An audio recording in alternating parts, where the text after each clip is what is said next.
Good morning, everyone. My name is Maya Luria with TMC for Seniors, and we're continuing on with Diabetes Day. This is our second talk today, and it is all about whole grains for good health. I have Leticia Martinez here with me. She is a registered dietitian, and she also will have our chef, TMC chef Carlos, with her today as well, coming in and joining her a little bit later on. But first, we're going to start with Leticia, and she is going to be talking all about whole grains and what you can do with those. So, welcome. Thank you. Thank you, Maya. Good morning, still. My name is Leticia. Again, I'm one of the diabetes educators for TMC. And I do a lot of work one to ones with people with diabetes, and we have classes. Our schedule of everything in there. The only thing you ever need if you need help is to ask your provider to give your referral to TMC diabetes program, and then we'll go from there. Yeah. Very good. So as I'm a dietitian, I'll be talking about food, of course. And we're going to be talking about whole grains. We hear a lot more and more that we need to eat whole grains. But what is it? Why do we need to do that?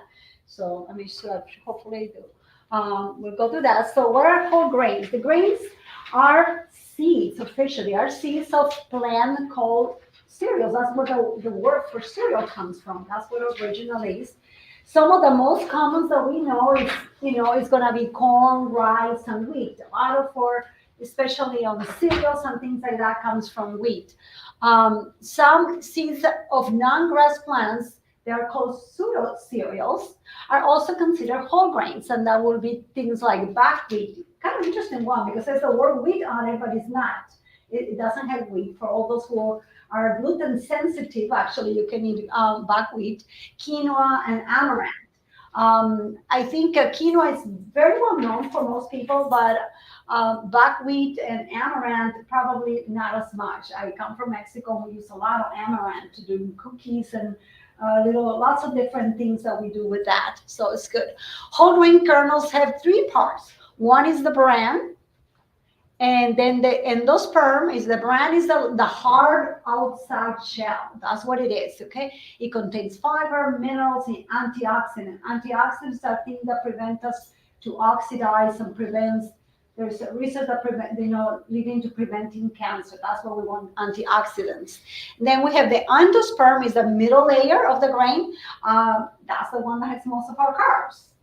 And then we have the germ. This is the inner layer with us most of our nutrients, vitamin, minerals, protein, and some plant compounds come with that. So it's pretty. I don't know if any of you guys had a chance to pick up the flyer. It has a really nice picture of how a grain looks like. Grains can be rolled, crushed, cracked, all the stuff that we do with grains. Nonetheless, as long as these three parts are present, in the original proportion, they are considered whole grains. So that's important to know. What are pseudo cereals? Those are the ones we talked. They're also again plant foods. We refer as that. These are. Let me see. We already. There are the seeds that contain the bran, the germ, and the endosperm. Contain all three. Thank you. However, they are not from spices or grass as true cereals are, because most of them are considered grasses. Some examples of that we already talked about amaranth, buckwheat, and quinoa. All right. Um, so that's how the eating the whole grain. We want as much as we can to eat the whole grain instead of just parts of it, and that's what happens when we process grains to make them to cook very fast. That's why we have moved into all these new things because they can be done in 5 minutes, in 1 minute. Am I right? But we remove a lot of the fiber, that outer layer, which is the one that takes a long time. It's like, has anybody tried to sit down and remove the skin of beans? Probably not. Am I right? But we do it with grains. So that's how they look, every different part. Now, there are lots of different ones. I know when you were outside, our natural grocers have teff, which is to say it's a gluten-free. And then we have spelt, we have sorghum, we have quinoa sorghum. She had these little cereal boxes. Did you see them? All they were made with sorghum part. And then quinoa. Quinoa is very popular. How many of you have eaten quinoa? Very good. I think we need to get more people to do this quinoa. I understand quinoa doesn't have a lot of taste, but there's lots of things you can add to quinoa to make it really good, tasty. Millet is another one that is very common. It's another gluten-free. It's more like a tiny little seeds, and it takes a little more challenge to cook with that. And we can ask the chef what he can tell us what to do with millet. Kamut is I like kamut. I use a lot of it. It's a little sweeter type of a grain. And I use it, cook it and add it to salads or make up stuff, steer vegetables, and then I just add the kamut to it or whatever. It's really good. Farro is kind of similar too. It's a very high fiber. Chia, probably most people know what chia is. How many of you know what chia is? Yeah, those little tiny little black things that became popular in the last 10 years or whatever. That's what, and that we just add it. We usually don't cook it, but we do interesting things with it. And Chef is going to show you one of them. And then we have already talked about buckwheat. All right. So those are the 10 most popular. There are other ones, but these are the most popular ones. Sometimes it takes a little work to find them at the store. I know definitely Sprouts carries them. Whole Foods. Natural grocers. I heard that Fry's has a section that has a lot of whole grains nowadays. Where else? Trader Joe's. Trader Joe's has a very limited number actually of the whole grains, but some of the other ones in bulk, which is nice because you can buy them in bulk on different things. So we just have to start being a little bit more adventurous and trying to cook some of these new things, right? Because we grew up with specific things and we don't know what to do with them. So that was the whole purpose of getting the chef here to join us and show you what else we can do with some of the grains. Refined grains. They are the ones that the germ and the bran have been removed. So they only leave the endosperm part, which is the card part. Am I right? That's what we heard. Though enriched refined grains have some vitamins and minerals added back. So what do? We take things out and then we are very creative and we put them back on with supplements and different things. But the best thing is to get them when they come on their natural state instead of just adding things to it. They're still not as healthy or nutritious as whole grains. So that's why we want to eat more of the whole grains. What are the benefits of them? Let's start number one about high in nutrients and fiber. Sorry, let me see my phone. Apologize for that. Gotta keep track of it.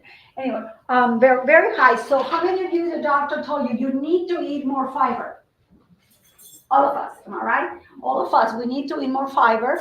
Most of the fiber the nutrients are on that whole grains. It has vitamins, and I'm not gonna read the whole thing. You guys are, well, you have all the information you need, but you have vitamins, we have minerals, we have protein on them, we have antioxidants, or those things, that was say compounds that prevent us from oxidizing, and that's where we think cancer has a role to play on that, and a lot of plant compounds. So they are really, really, really good, high nutrient and fiber. The exact amount is going to vary depending on the grain. Not all the grains are the same. Some have more of one and more of the other one, but it's really important to kind of read the label. I know when you go to the supermarket, you need to kind of bring a magnifier so you can read all the labels, am I right? But it's sometimes kind of worth it, and you want to read what it says ingredients, and the fiber on the label is going to tell you how much fiber things have. So that's good. Like, 3 to 4 grams. Very few products will have more than 5 grams. Once in a while, you'll find few things that have like 7. Beans have 7 grams.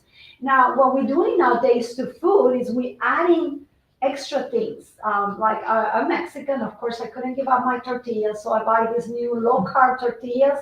And what do? They added a bunch of flax to them, and that's how they're increasing the fiber and decreasing, for people with diabetes, preventing the spike of the blood sugars. But one of those tortillas is 11 grams. All bran is 11 or 12 grams of fiber. Fiber 1. There's only 3 things that are running really high, but the most of them is being added to it, not on the really on the natural state. They've been added to it. Okay. The next thing, it lowers your risk for heart disease. Again, fiber is really important. Talks about studies who have proved that you can decrease, by even 22% the chances of heart disease. There's two studies that have been proven. How does he do it? Fiber, I always can tell people, fiber, you want to think like everybody knows what a loofah is.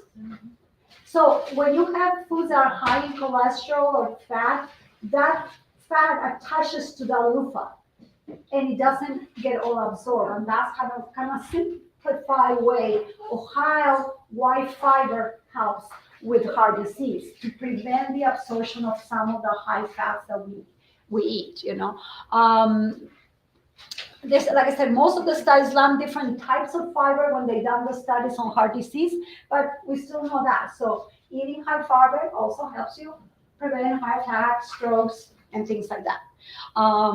Number two is, again, stroke. Here we have another one, and there are many studies that prove that. Let's see. Also, again, some of the compounds that help prevent other things, vitamin K, the antioxidants, all those are also related. Has anybody heard about the DASH diet? Okay, what is a DASH diet? It's a diet that has lots of fruits and a lot of vegetables. It's all about the fiber. Mediterranean diet is another one that uses a lot of grains. Am I right? They use garbanzo beans and all these whole grains. The meal plans in other countries sometimes have a lot more whole foods than processed foods, So we need to just kind of copy a little bit of them. Also reduces the risk of obesity. Why? Because when you eat high fiber, that fiber in the stomach will kind of expand. Hopefully we listen to our little stomach and it says, okay, you've had enough to eat. We don't have to keep eating. So that's the biggest thing. It's not that fiber by itself is some magic bullet that is going to make you lose weight. It actually does it mainly by decreasing the intake of food because fiber will expand. When it gets all the fluids that we have in our stomach, it will expand, and that's what it causes, okay? There's a lot of research to prove the benefits of in helping in obesity. That's how it does it. It's not that they add any special chemicals or anything like that. It lowers the risk of type 2 diabetes. Again, does it for different ways. Number one, it makes you full, again, so we don't maybe eat bigger portions. The second one is when you have something fiber. Remember that I talked about that loofah thing, where the sugar from food, carbs will turn into sugar, gets absorbed in that loofah thing, if you want to call it. And when it gets time to get absorbed, it takes a lot longer to get that sugar from inside of the loofah to go into your bloodstream, or some of it stays there and goes out. If we have an insoluble fiber that we don't absorb, we just kind of get rid of it. So any of you have like one of those new sensors for checking blood sugars? Yeah, so you probably notice that when you eat something that is high fiber, it doesn't get those spikes on your blood sugars. It's really nice because on those sensors, sometimes you can see it right away what food does. When you eat something that doesn't have fiber, it will tend to spike your blood sugars much faster, rice and pasta and potatoes or whatever. But when you have something high fiber, it slows down that absorption or into the bloodstream of the sugar. So that's how we want to also help. It also improves insulin sensitivity in the cells. Very good. Also, good digestion. That's what the old-fashioned why we heard all the time in the past. It was all about making sure they get digestion. We get our bowels moving and all that. So it's one of the biggest things that high fiber is that. But the important thing you remember, what do you do when you eat a high fiber diet? That is really important. Drink water, exactly. So you just have to be careful, because when we start doing a lot of this, we need to make sure we drink lots of water, some of the fiber in here, so some is for bulk, decreases risk of constipation, but also is for good bacteria. Everybody now will hear about prebiotics and probiotics and all those things because we put good gut bacteria. So fiber is another good way to get that. It's really important for our health to get a good microbiome. I always call it the army in my intestines is that probiotics and prebiotics and all that. Very good. Decreases chronic inflammation. Inflammation is the root of most conditions. We know, like even heart disease nowadays, stroke and all that, a lot is actually inflammation. So it reduces that. In many of the chronic conditions, we know that it will help to prevent that. What else? Also, but we're just talking about whole grains. But good. The next one is reduces your risk of cancer. That antioxidant part that we were talking about, that's another good things. It's proven that it will decrease. There's not tons of proof. It doesn't mean that you have to just go and eat fiber all day, but there is some relationship. Remember, nothing is by itself. It's always a combination of things. So here's the one that we know. We know about whole grains. It's an anti-cancer benefit. Okay, and again, includes all the role of those prebiotics. Prebiotics are the food. Most people, we are really much into trying to take sometimes pills of things. Oh, I'll take a probiotic. I take a prebiotic. But the best things to get them from food. And high fiber whole foods, whole grains have a lot of prebiotics. And that's what the good bacteria in our intestine feeds and grows and protects us from invaders. Am I right? So that's what we do that. Also, there is risk, of course, if we do all these things, we decrease our risk for premature death. We want to live long and we want to live in good health. We want to have what we call good quality of life. And that definitely reduces that. Because it, again, reduces the risk of dying from heart disease, which is our number one leading cause of death. What else? Let's see. This is indicate that even 1 ounce of serving of whole grains was linked with 5% decrease on, early risk of death. So that's good. So now whole grains are not for everyone. Unfortunately, some people might have conditions like celiac disease. Anybody has celiac in here? No, besides. Yes. And celiac is people who are not able to break down some of they cannot have gluten, So for them, there's those are the ones that I taught. There are pseudo cereals, the buckwheat and the quinoa and amaranth. They can eat those ones. So there are still options for people who have celiac. But if you have celiac or some gluten allergy or insensitivity, you need to be careful with some of them. So we get buckwheat, rice, oats, amaranth. Actually, millet goes in this group too. People who have irritable bowel syndrome, IBS, sometimes too much fiber really it doesn't mean they cannot, it's just preventing maybe the excessive amount or the large amount that we want to recommend people to eat of high fiber. Some of the gluten-free is quinoa, polenta, tapioca, amaranth, oatmeal, organic one, potatoes, teff, buckwheat, teff. She had a little sample of that in there. How do we include whole grains? And Carlos is going to be really good. He's going to give you a couple of examples of things how he includes some of the whole grains, but instead of like white pasta and things like that, you want to use more whole wheat. Now we see a lot more products that are like pastas that are made of quinoa, made of buckwheat, and all combination of things. If you buy pastas from like Italy, they use a lot more sorghum, other parts, other things that are less spike on your blood sugars. So read your ingredients. I know you need to bring your big magnifier to do the little ingredient thing, but it's important to do that. What are you looking for? You're looking for the word, what it says whole. The fact that it says wheat is not enough. Or, it has to say whole wheat. It has to fit that little word in there, the whole part. Okay, multigrain doesn't mean the same. It can be a multigrain, refined multigrain, but it's not whole. So just if you eat a multigrain bread doesn't mean that you're eating a whole grain bread. So look for those words.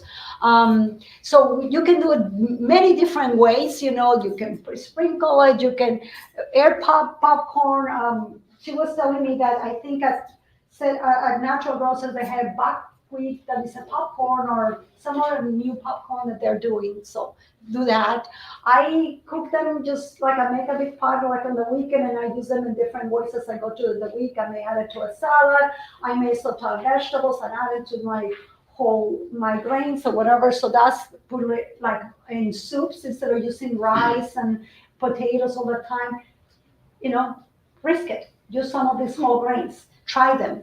Um, Again, nowadays we also have a lot of flours. There are whole grain, pastry flours and things like that we can use for baking.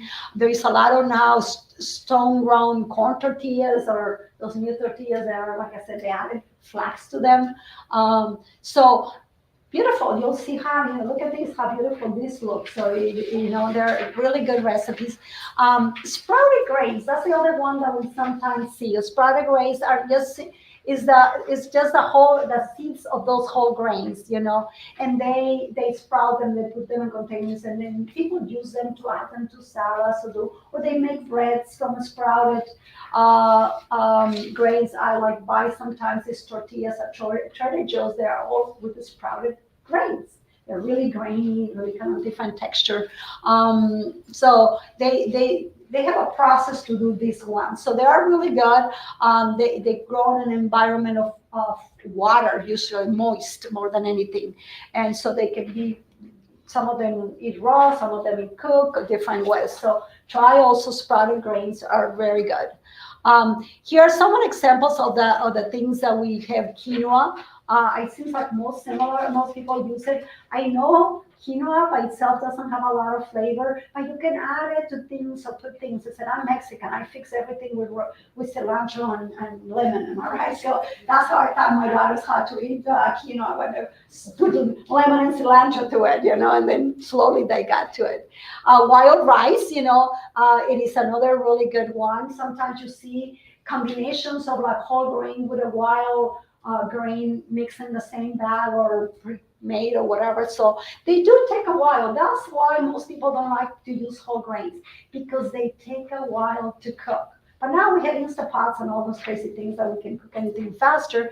But they do. But that's because of the fiber, and that's why you want them. Am I right? Not putting everything in the microwave, unfortunately, is the solution, because we tend to have things that do not have fiber when we do that.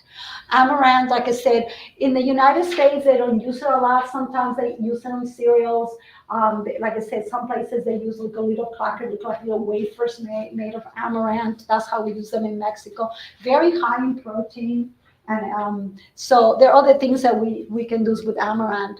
Sorghum, like I said, like even Italy does a lot of the pasta with durum or sorghum or things like that. They're more whole grains.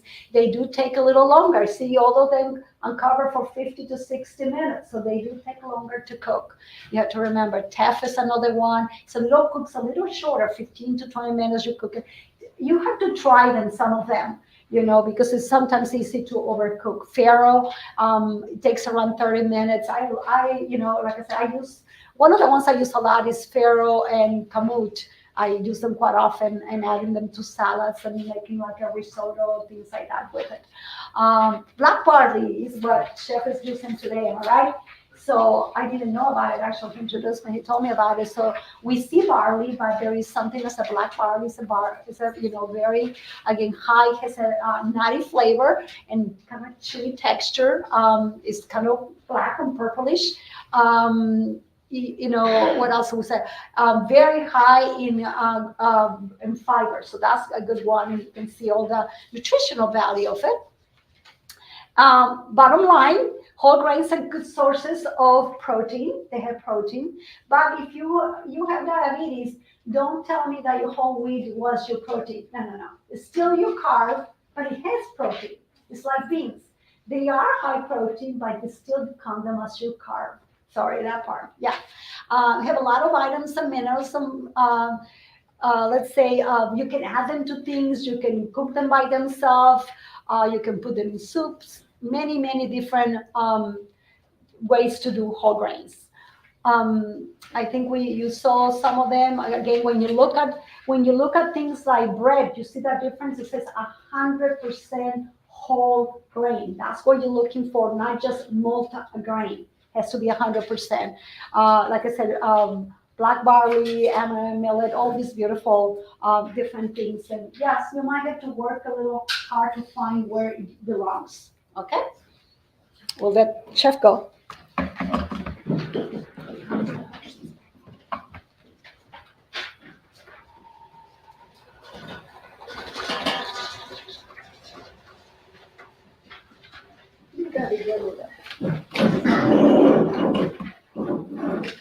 All right. Good morning, everyone. Good morning. My name is Carlos Garcia. I'm the deputy chef for TMC. And today I will present 2 ways to make grains. Cheese was explaining about the grain is something very important because they're natural doing after season. So they allow you to digest better the food, right? And you can turn to a superfood, like she was talking about millet. Millet, if you combine millet, chia seed, and flaxseed, and you make your oatmeal like every morning, they give you more texture, they give you more nutty, and also contain the natural sugar. Something good to tell. So instead of using milk, normally I use coconut milk, so I make as a vegan.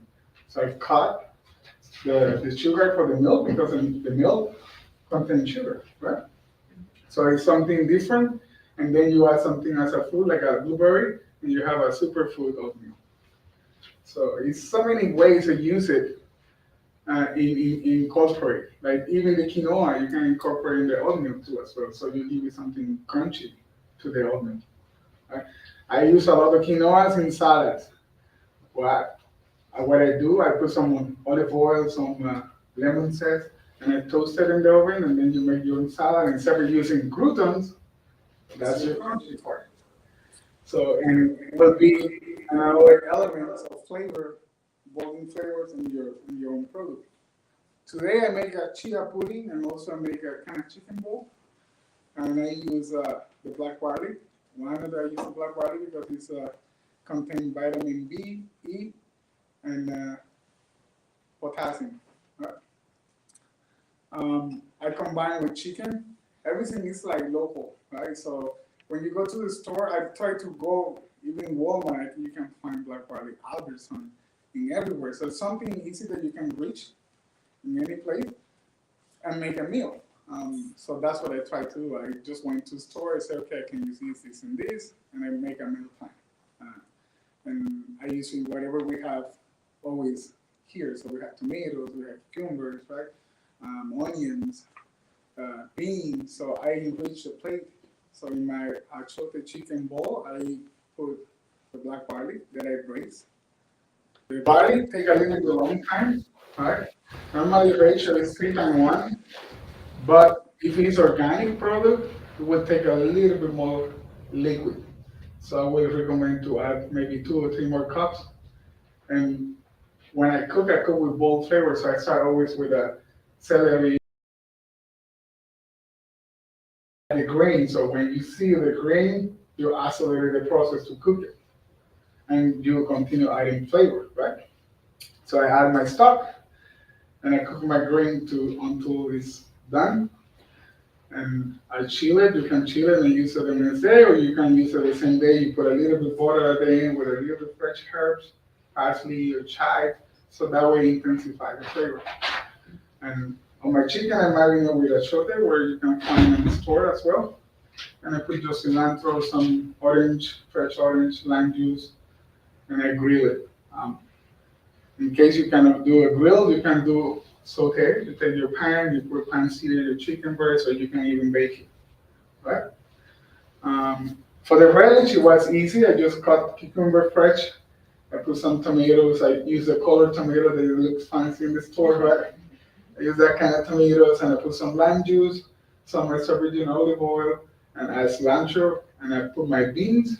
You can even buy the canned bean. Just make sure that you wash it well, so that way you remove all this liquid. And just mix it together. Right? For the chia pudding, chia is something that is super quick.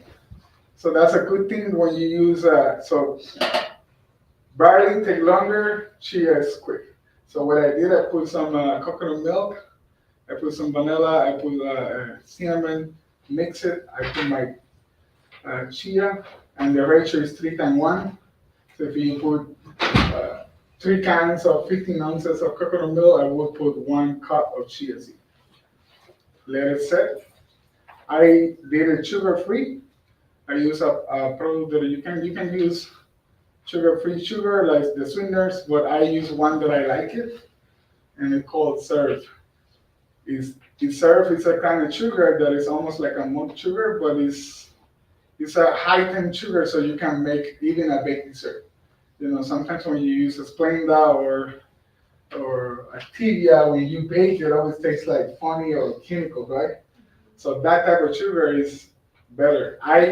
I'm not a diabetic person, but I use sugar-free product, do a surgery, so I have a limited amount of sugar that I can eat. And I make my own ice cream with that sugar, or you can do a flan or a creme brulee, right?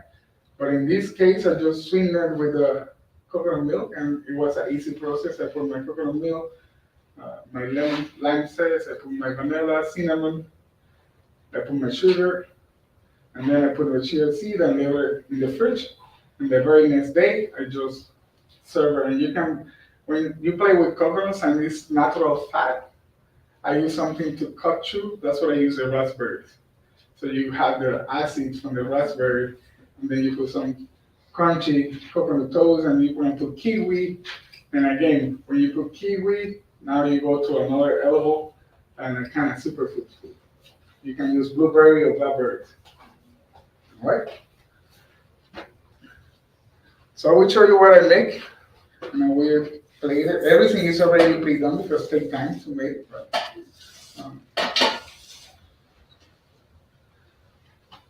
For my chicken dish, I also make tomatillos. Everybody know what is tomatillos, right? So I take the tomatillos, I put in the oven quickly with a little bit of onions and poblano peppers, so that way they're not spicy. I want to hurt. So you want bold flavor, but you don't want to hurt your stomach, right? Or spices level. And I roast it for maybe 10 minutes. And I blend it with avocado, so they do a reliever and also it's creamy.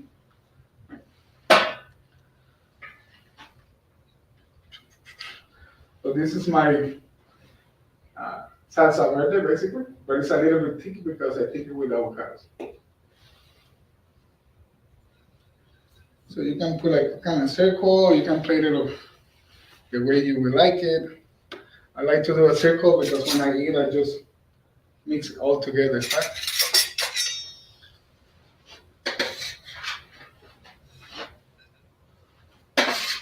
This is my grain that already cooked. They're organic, so they look amazing.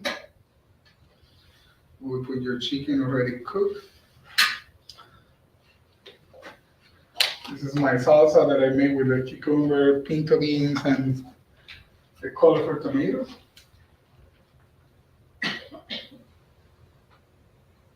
You can put it on top, so you have something refreshing over there.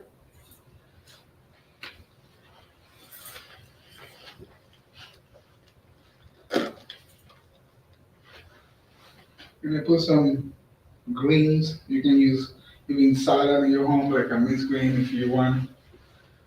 And that's your plate. So it looks like a restaurant. All right? Simple 3-step, something that you can do ahead, because you can do this the night before, and then just retamalize. So you can cook it again in the pot, or you can put it in the microwave, or you can do this ahead of it. All right? Any questions so far? You were talking about the different grains, and of course, there's the cooked grains, obviously, but then like quinoa, you said you just kind of brown it in the oven, so you haven't ever added moisture to it. No, you can do it in the oven, or you can do moisture. You can even cook it, and then you can pan fry on the saute pan with a little olive oil, so you can create that crispiness. But you can go straight in the oven too. Because only you want to have an element to crunchy to yourself. Yes. Okay, so you can almost take any grain and just sort of, or is quinoa? No, all the Okay. ones. I specifically quinoa because it's small, Okay, right? It's like a millet. right, But if you want to do that with farro or yeah, or it didn't, barley or another big grain, doesn't work. so most of the grains have to be cooked, but the quinoa you could brown in. You I can know still, chia but seeds- you same like the chia seed that you can You put can any chop. liquid.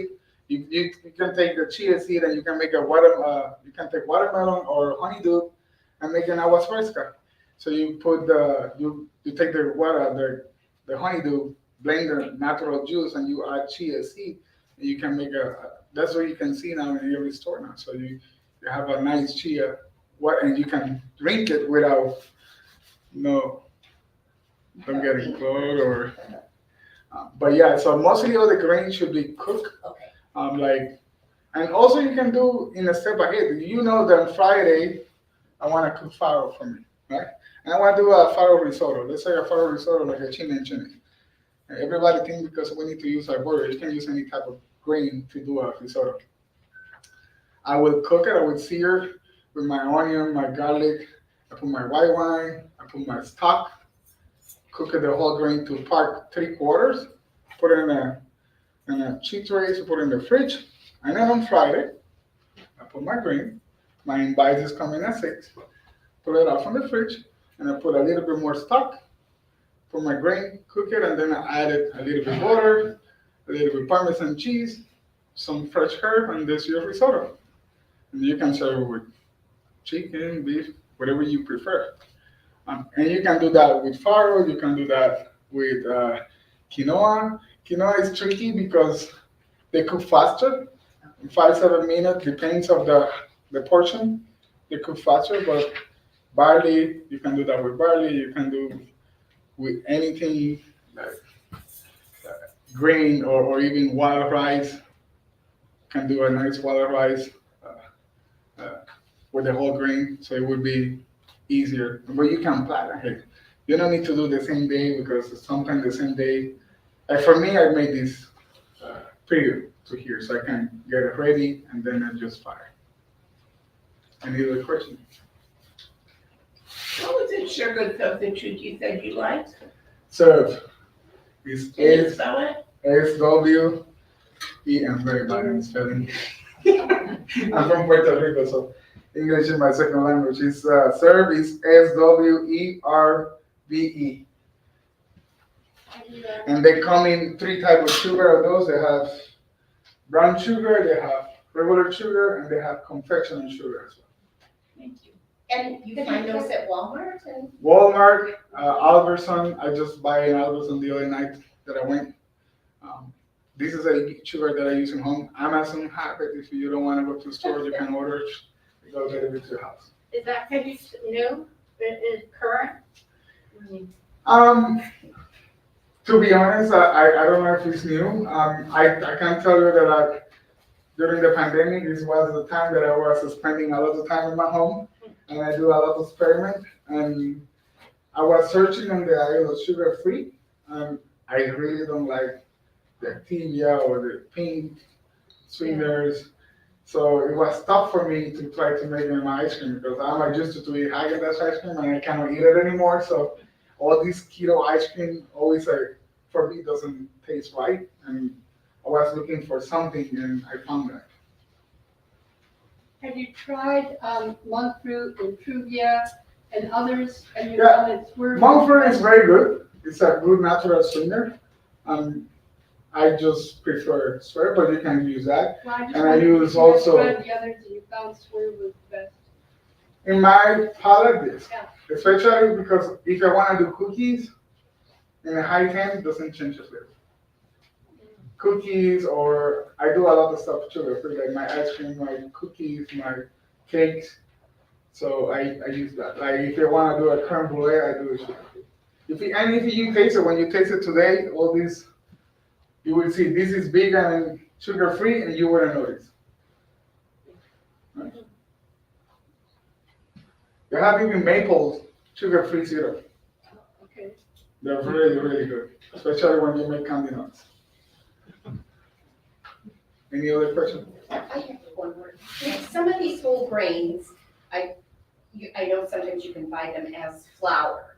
If you made them at home, I guess if you grind them up, it's still just as beneficial and you can use them, mix the flour in with the recipe or Definitely. like. I think so. They still have the benefit because it's still the whole grain. If it's the whole grain, you'll get all that.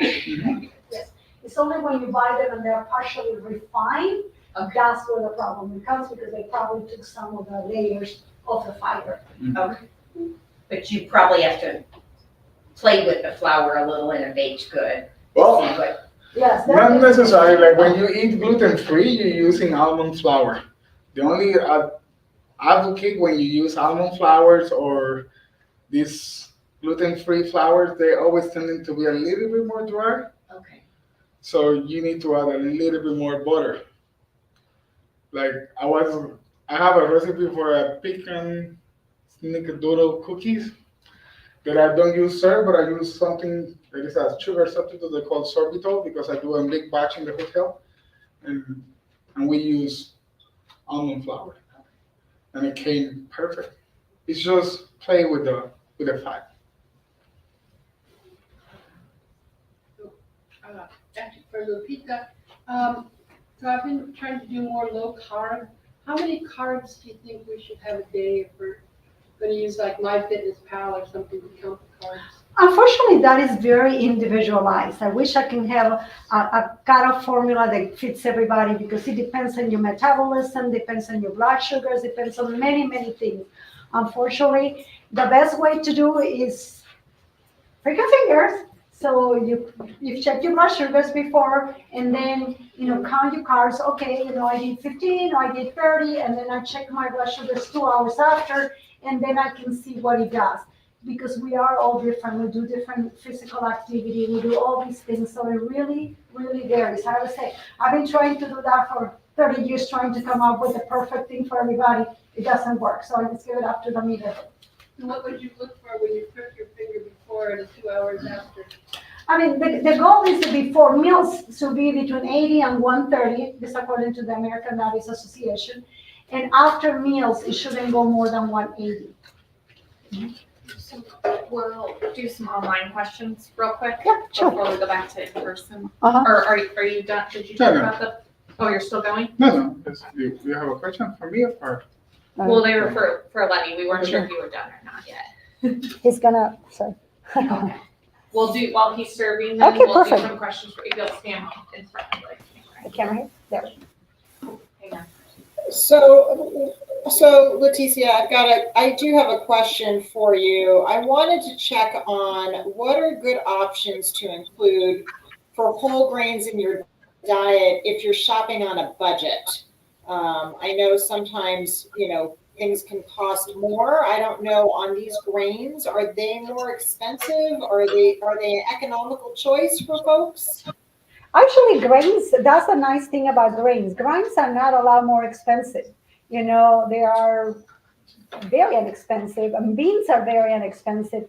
No, they are not. And there are places like I buy often at Trader Joe's or Sprouts, where it's in bulk, which, you're not paying for the packaging and all that. So no, that's one of the benefits of grains. Grains are not more expensive than many other things that are processed.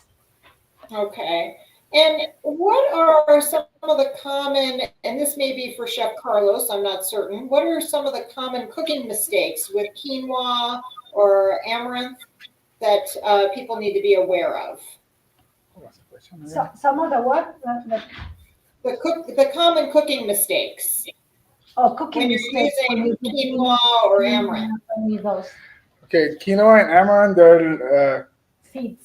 seeds, so they cook faster. And people common mistake, they will overcook it, and they would be like super smoochy. So the ratio has to be like really precise. If it's 3 times 1, it's 3 times 1. Don't add too much liquid because they will get super smooch. And I Okay. always recommend And when you where- finish cooking. Go ahead. Go ahead. So when No, I you go finish ahead cooking, first. always remove it from the trays.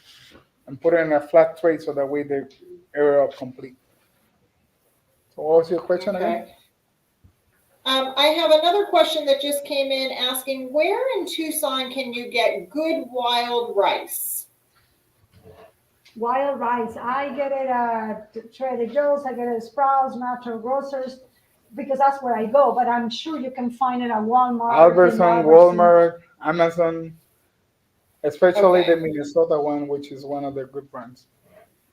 Great. Okay. So the folks that are joining us online, we do have some recipes. We'll mail those out. We'll email those out afterwards so that you have copies of that because Chef Carlos has made a beautiful dish here, and I know that everybody is going to get to taste it.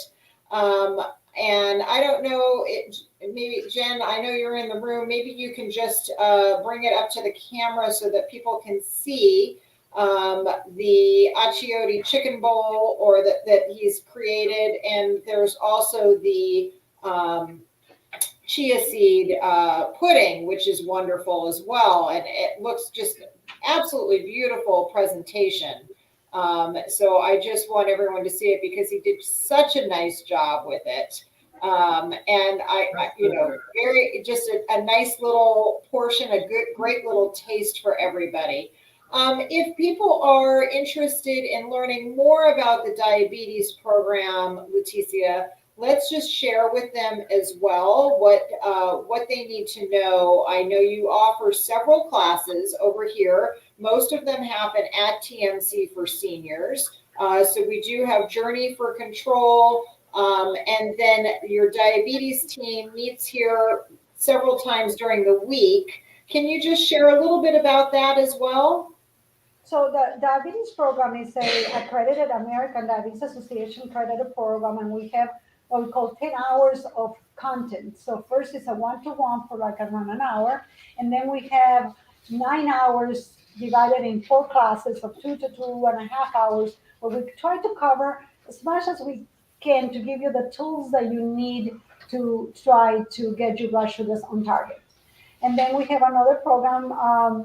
Most Medicare programs will cover that without a problem. And then we have another program called Journey. Journey is a little more basic, and we put some people who do not have insurance, where insurance does not cover for our ADA program. It's a little shorter program, a little more basic, and we use it for pre-diabetes and diabetes. And then we have a diabetes prevention program. We're going to be starting a new program in January, and we're having a meeting at the end of this month to let people know about it. It's a whole year program, which is really nice because to change our habits, it doesn't happen in 4 classes, So during the prevention program, we do it slowly. We walk with you through the whole year to hopefully get to the point where we can, delay, prevent diabetes. So those are the 3 big programs that we have all related to diabetes and diabetes prevention. Thank you. And if anybody has questions, they can always email you. You have a new email, and it is diabetes@tmcaz.com. So feel free to email the diabetes team if you've got additional questions about which is the right class for you to join. I want to thank you both for being here today. And I'm going to go ahead and sign off with our online audience, and you can continue on in person. So thank you. Thank you. Thanks so much for being here today. That was our second class of the day for diabetes. I just want to share with you, in case you missed it earlier, we do have classes next week. The first one is Pre-Diabetes, Your Chance to Prevent Type 2. And that is on Tuesday, November 14th at 10 a.m. And in addition to that, we'll also have Diabetes and Wound Care going toe-to-toe on Thursday, November 16th at 10 a.m. And that is with Dr. Donald Jones. He is a general surgeon over with our TMC Wound Care. If you would like any of these classes, please feel free to give us a call in the office. We'd be happy to sign you up for in-person or online. The phone number is 520-324-1960. Thanks for joining us.